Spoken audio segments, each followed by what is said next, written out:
कहानी माँ जैसी परछाई हस्सा अव्वल बचपन की महरूमी और माँ जैसी परवरिश। एक छोटे से गांव में एक औरत रहती थी। इसके बाल सफेद हो चुके थे, चेहरे की झरियां वक्त की कहानी सुनाती थीं। लोग इसे अम्मा ज़हरा के नाम से जानते थे। गांव के सब बच्चे इससे प्यार करते थे क्योंकि वो सबके साथ शफकत करती। मगर इसकी जिंदगी में एक बड़ी तन्हाई थी। इसके अपने कोई औलाद न थी।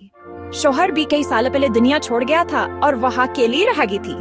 एक दिन गांव के किनारे पर हादसा हुआ।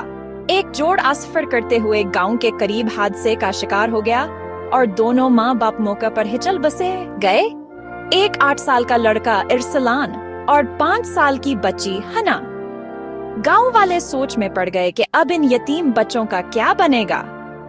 ऐसे में अम्मा ज़हरा ने आगे बढ़कर कहा, ये मेरे बच्चे हैं। अब खुदा ने मुझे औलाद नहीं दी थी, लेकिन शायद उसने ये जिम्मेदारी मेरे सपर्द की है। यूं ये दोनों बच्चे अम्मा ज़हरा के साए में पलने लगे।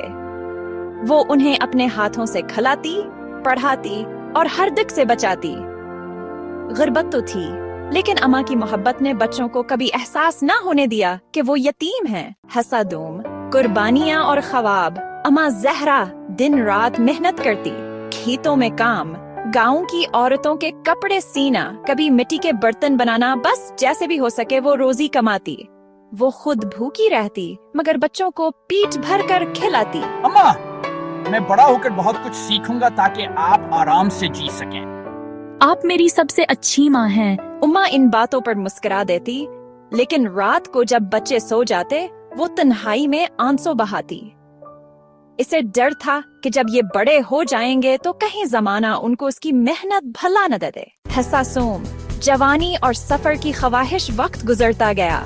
इरसलान जवान और मजबूत हो गया। हना एक नीक सीरत और हसैन लड़की बन गई।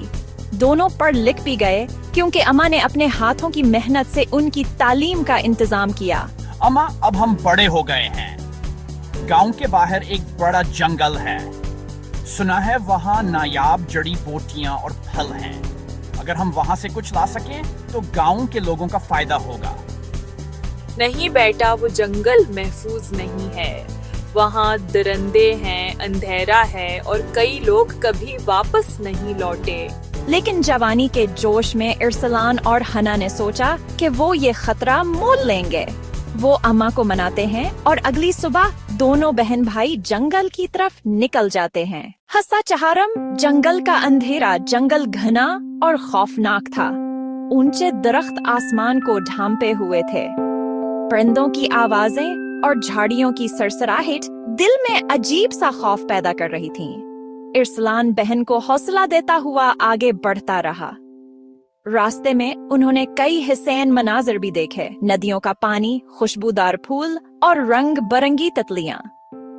मगर जैसे जैसे वो जंगल के अंदर जाते गए माहौल खतरनाक होता गया।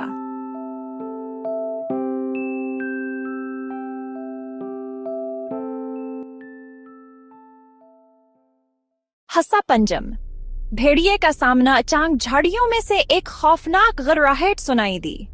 जमीन कांप गई, परिंदे उड़ गए। सामने एक दिव्यकल भेड़िया आ गया। इसकी आंखें सरखशेलों की तरह जल रही थीं, दांत खंजर जैसे नोकीले और जिस्म भारी भरकम। हना खौफ के मारे इरसलान के पीछे छप गई। बहन डरो मत, मैं हूं ना। भेड़िया आहिस्ता आहिस्ता उनकी तरफ बढ़ रहा था। उसके कदमों की आवाज दिल को दहला रही थी। इरसलान ने अपने हाथ में पकड़ी लकड़ी को मजबूती से थामा। हस्शम जदोजहद भेड़िया पट कर हमला करता है। इरसलान पूरी ताकत से लकड़ी घुमाता है और इसके वार को रोकता है। जोर का तसादम होता है। इरसलान जमीन पर गिरता है, लेकिन फिर उठकर मुकाबला करता है। हना करीब खड़ी दा कर रही थी और पत्थर उठाकर भेड़िए पर फेंकती। भेड़िया गुस्से में दहाड़ता और बार बार हमला करता। यह जंग तवील और सख्त हो गई। इरसलान के बाजू पर खराशें आईं, इसके कपड़े फट गए, लेकिन असले हमतन्हे हारी। आखिरकार एक मौका पाकर उसने लकड़ी सीधे भेड़िए के मुंह में घसा दी। भेड़िया जख्मी होकर पीछे हटा और अंधेरे में गायब हो गया। हस्सा हफ्तम, वापसी और एहसास। मैंने कहा था न वहाँ न जाना। लेकिन खुदा का शुक्र है कि तुम दोनों जिंदा सलामत मेरे पास वापस आ गए। इस दिन के बाद इरसलान और हना को एहसास हुआ कि असल दौलत जड़ी बोटियों या फलों में नहीं बल्कि अम्मा की दुआओं और परवरिश में है। उन्होंने फैसला किया कि अब वो अपनी जान खतरे में नहीं डालेंगे बल्कि गांव में ही रहकर मेहनत करेंगे ताकि अम्मा को सुकून मिले। हिस्सा आखिर। सबक ये कहानी हमें सिखाती है कि माँ की दुआ सबसे बड़ी हिफाजत है, चाहे वो माँ हकीकी हो या किसी माँ जैसी हस्ती। बहादुरी तभी कामयाब होती है जब दिल में मोहब्बत और जिम्मेदारी हो। यतीम बच्चों को मोहब्बत देना सबसे बड़ी नेकी है और इसका सला जिंदगी बचा कर मिलता है।